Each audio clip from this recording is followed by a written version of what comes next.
Voltando ao estudo aqui, né? Boa noite, já é a noite.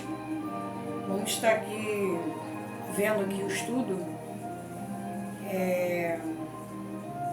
As 3 fases, o que se diz na divisão da igreja devem ser combatida com rigor.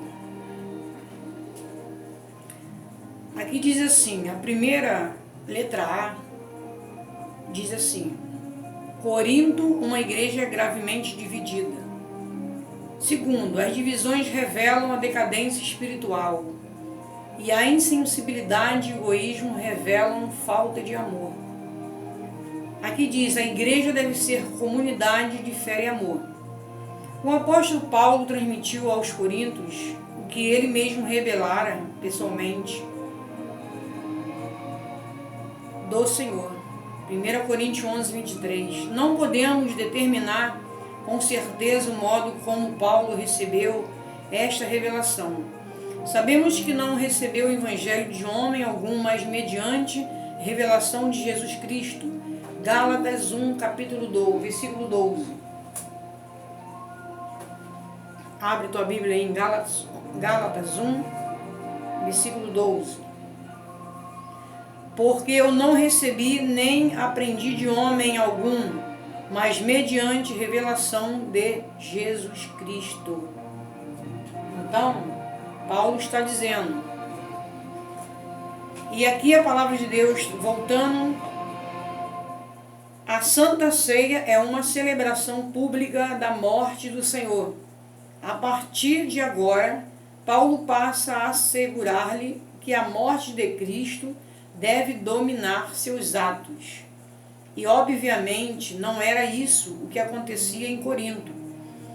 A ênfase do Paulo está no fato de cada celebração ser uma proclamação pública da morte do Senhor até que ele venha. 1 Coríntios 11, 26. Há um elemento da expectativa em cada celebração da Santa Ceia. Atrás aponta para a sua morte, a frente aponta para a sua volta. Deste modo devemos participar da comunhão até que Cristo venha buscar a sua igreja. Então, parando esse pedaço de falar, sabemos que não podemos deixar de cegar, não podemos deixar de participar da ceia de Cristo, da mesa de Cristo, né? Porque você participando, você vai ter comunhão com Deus. E quantas pessoas têm deixado de celebrar a ceia do Senhor, têm deixado de participar do corpo de Cristo por qualquer outra coisa que venha fazer. Vocês não podem deixar de ceiar na mesa do Mestre. A Santa Ceia é uma aliança de amor com o Senhor. Por meio do derramamento de sangue de Jesus Cristo, o Cordeiro Pascual, 1 Coríntios capítulo 5, versículo 7, judeus e gentios, ricos e pobres, homens e mulheres, podem conhecer a gloriosa liberdade do perdão e ter um conhecimento pessoal de Deus. Os cristãos que participam deste relacionamento pessoal, desta aliança com o Senhor, também participam de uma aliança uns com os outros. Romanos 13, versículo 8. Vamos ler lá, Romanos 13. Vamos manejar a Bíblia? Romanos 13. Isso aqui é um estudo. Tem que ser um bom obreiro para manejar bem com a palavra de Deus, né? Romanos, abre tua Bíblia, Romanos 13. Romanos 13. 13, versículo 8. A ninguém fiqueis devendo coisa alguma, exceto o amor com que vos ameis uns aos outros, pois quem ama o próximo tem cumprido a lei, né? o importante é o amor, né? Para os coríntios, a morte de Cristo não era o ponto central. Sua volta não era importante, o amor de Cristo não os dominava. A Santa Ceia exige um constante autoexame. Participar do sacramento indignamente é tornar-se réu do corpo do sangue do Senhor. 1 Coríntios 11, 27 e 28. Vamos lá? 1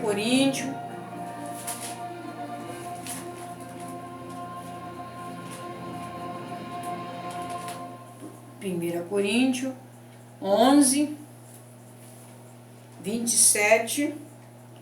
Por isso, aquele que comer o pão ou beber do cálice do Senhor indignamente será réu do corpo, do sangue do Senhor. Examina-se, pois, o homem a si mesmo, e assim coma do pão e beba do cálice.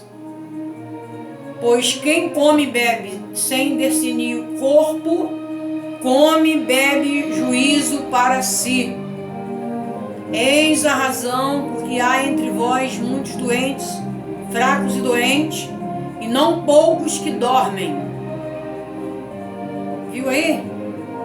Palavra tremenda, né? Por aquele que comer o pão ou beber indignamente. Quantas pessoas bebem o cálice do Senhor indignamente? Quantos têm comido o pão da ceia do Senhor indignamente, sem se examinar a si próprio? Então aqui já está falando, pois quem come e bebe sem discernir o corpo, come e bebe juízo para si. Eis a razão, porque há entre vós muitos fracos e doentes, e não pouco que dormem. Viu aí? Muitas pessoas estão doentes, irmão, espiritualmente, porque não sabem o que é ceiar, a ceia do Senhor. Porque, quem sabe, não for ensinado, né? Mas aqui nós estamos aqui aprendendo com Cristo e passando para os irmãos o que nós estamos aprendendo. Para os coríntios, a morte de Cristo, seja ali, né? 11, 27. Quando Paulo fala de alguém que come e bebe o cálice indignamente, ele está dizendo que tal pessoa se torna culpado de derramar o sangue de Cristo.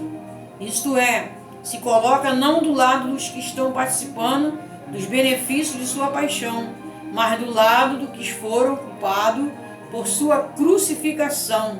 Hebreus 10, 29. Hebreus 10, 29. Temos que aprender por quê? Porque nós vamos ter a pergunta, o questionário para nossas vidas.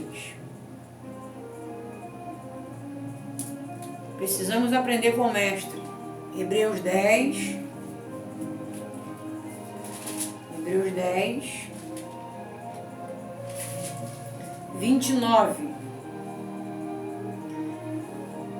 De quanto mais severo castigo julgais, vós será considerado digno aquele que calcou aos pés o Filho de Deus, profanou o sangue da aliança, com o qual foi santificado, e ultrajou o Espírito da graça. Espírito da graça faz uma pergunta, né? E profanou o sangue da aliança, com o qual foi santificado e ultrajou o Espírito da graça, né? Aqui está no estudo aqui está dizendo uma situação muito mais séria aqui em vista. É uma apostasia. Colocou aos pés o Filho de Deus, significa desprezo total, né? Sem misericórdia, morre pelo depoimento de 2 ou 3 testemunhas, quem tiver rejeitado a lei de Moisés. Então, de quanto mais severo o castigo julgais, vos será considerado digno aquele que calcou os pés, Filho de Deus, e profanou o sangue da aliança. Quantos têm profanado o sangue de Cristo? Quantos têm profanado o altar do Senhor? Quantos têm tomado a ceia indignamente? Por isso que aqui Paulo está alertando o povo a mergulhar na palavra dele e saber o que Deus está falando. Vamos dar uma parada. Logo após, continuaremos esse estudo.